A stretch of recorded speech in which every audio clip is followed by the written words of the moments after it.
आइए अब question number 41 देखते हैं। क्वेश्चन नंबर 41 क्या कहता है, ठीक है, कि आप एक डेवलपर हैं और एक ऑडिट हुआ, आपका जो पब्लिक वेब ऐप है, एपीआईज है, उसकी एक ऑडिट हुई। तो उसमें ये देखा गया कि आपका जो है ना मेटा डेटा एक्सपोज हो रहा है, तो ये सिक्योरिटी कंसर्न हो गया। तो इस केस में अब इसको कैसे फिक्स करना है, ये क्वेश्चन है, ठीक है। तो अब देखिए कि अब ये तो थर्ड पार्टी एपीआई है, थर्ड पार्टी एपीआई है, तो इसमें ना आपके पास सोर्स कोड है कि आप कोड में जाकर फिक्स कर सकते हैं, ठीक है।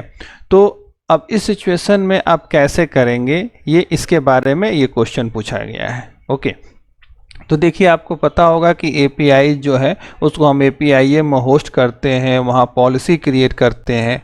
तो यहाँ पर हमारे पास एपीआई गेटवे आउटबाउंड पॉलिसी जो है अगर क्रिएट कर दे तो ये हमारा पर्पस सॉल्व हो जाएगा, हमें कोई लाइन की कोड लिखने की ज़रूरत नहीं पड़ेगी। तो आपका ऑप्शन नंबर थर्ड जो है ये करेक्ट आंसर है। अब आइए क्वेश्चन नंबर 42 पे चलते हैं। क्वेश्चन नंबर 42 क्या कहता है कि what two things are required for an application to use Azure AD as its authentication provider. Okay, अगर मान लिया जाए कि एज्योर एडी हम रजिस्टर कर रहे हैं उस समय एप्लीकेशन को, तो हमें क्या ज़रूरत होती है? तो एक तो रिडायरेक्ट यूआरआई और दूसरा जो है एप्लीकेशन आईडी, ये दोनों ज़रूरत होती है। तो ये दोनों हमारा करेक्ट आंसर है। फिर आते हैं क्वेश्चन नंबर 43 पे। तो क्वेश्चन नंबर 43 क्या कहता है? अगेन कहता है कि आप एक डेवलपर है किसी ऑर्गेनाइजेशन में और your application usage a service bus queue, service bus queue use कर रहे हैं मैसेज रिसीव करने के लिए आउटसाइड ऐप से। एंड आपके पास नंबर ऑफ एप्लीकेशंस हैं जो कि प्रोसेसिंग कर रही हैं उन मैसेजेस का। अब उसके बाद में बिजनेस ने कहा एक प्रॉब्लम है कि कुछ मैसेज जो है उसमें क्या हो रहा है कि वो दो बार प्रोसेस हो जा रही हैं। तो अब इसको कैसे आप फिक्स करेंगे, कैसे इसको डिबग करेंगे, ये क्वेश्चन है। ओके, तो देखिए इसमें एक होता है क्यू में एक feature at most once delivery, at most one delivery, इसको आप ऑप्शन को सेलेक्ट कर लेंगे तो फिर ये एक ही बार डिलीवर करेगा, इसके लिए कोई आपको लाइन ऑफ कोड लिखने की ज़रूरत नहीं है। ओके, पहला ऑप्शन जो है ये सही है। क्वेश्चन नंबर 44 देखते हैं। तो ये क्या कहता है कि which of the following is not a way that you can deploy your code into azure app service. अब क्या है, कौन सा नहीं है? तो देखिए इसमें एक जो है आपके पास ड्रॉपबॉक्स, एफटीपी, गिटहब, इन तीनों से तो उठा सकते हैं। एक डायरेक्टली आप अगर चाहते हैं कि एज्योर पोर्टल पर जा कर के हम कोड को डायरेक्टली अपलोड कर दें, तो ऐसा नहीं है। यही अगर कूडोज के थ्रू होता तो हो सकता था, कूडो के थ्रू, ठीक, बट यहाँ पर जो है डायरेक्ट कह रहा है एज्योर पोर्टल, तो ये ऑप्शन आपका सही नहीं होगा। ओके, अब आते हैं क्वेश्चन नंबर 45 पे। तो क्वेश्चन नंबर 45 क्या कहता है कि what is the concept of strong consistency with Cosmos dB.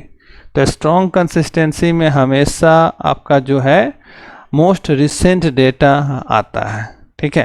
तो अब यहाँ पर जो ऑप्शन थर्ड है जो कहता है क्या है, strong consistency is that across the world readers are guaranteed to always get the most recent committed version of an item. तो ये ऑप्शन सही है। नेक्स्ट क्वेश्चन नंबर 46 देखते हैं। तो ये क्या कहता है कि what is the maximum number of virtual machines that a virtual machine scale set can support. तो इसमें जो है 1000 वर्चुअल मशीन स्केल सेट में सपोर्ट कर सकता है। तो ये तो न्यूमेरिकल है, समझाने की जरूरत है नहीं, ये याद करने की जरूरत है। ओके, क्वेश्चन नंबर 47 पे आते हैं। तो ये क्या कहता है कि you can create Azure function to run whenever a new email comes into Outlook, okay, using its own native trigger integration with email। तो ऐसा नहीं है इसमें कि आप Azure function को email इनकमिंग पर ट्रिगर कर दे, ऐसी कोई इसमें बाइंडिंग है नहीं। ओके, तो आपका ये ऑप्शन फॉल्स हो जाएगा। नेक्स्ट आते हैं क्वेश्चन नंबर 48 पे। तो क्वेश्चन नंबर 48 क्या कहता है कि what is the azure PowerShell command for creating a new web app. New web app create करने के लिए क्या कमांड होता है? तो सिंपल न्यू एजी वेब ऐप, ये हमारा जो कमांड होता है, ये हमारा कमांड है नया वेब ऐप क्रिएट करने के लिए। तो ऑप्शन थर्ड करेक्ट आंसर है। नेक्स्ट आते हैं क्वेश्चन नंबर 49 में। तो कहता है क्या है कि azure monitor can collect data from any source not just the build in sources using what method. Okay, तो इसमें देखिए इसमें कहाँ से डेटा आता है। तो इसमें डेटा के लिए इसमें डेटा कलेक्टर एपीआई होता है, जो कि क्या करता है कि डेटा कलेक्ट करने का काम करता है एज्योर मॉनिटर के लिए। ओके, तो ऑप्शन 4 सही आंसर होगा। इसके बाद क्वेश्चन नंबर 50 पे आते हैं। क्वेश्चन नंबर 50 क्या कहता है कि what is the maximum number of apps you can install in a single app service free account. Okay, कितना आप कर सकते हैं फ्री अकाउंट में। तो आप 10 ऐप कर सकते हैं, ठीक है। तो 10 ऐप आप फ्री अकाउंट में कर सकते हैं। तो यहाँ पे क्वेश्चन नंबर 50 कंप्लीट होता है। थैंक यू दोस्तों।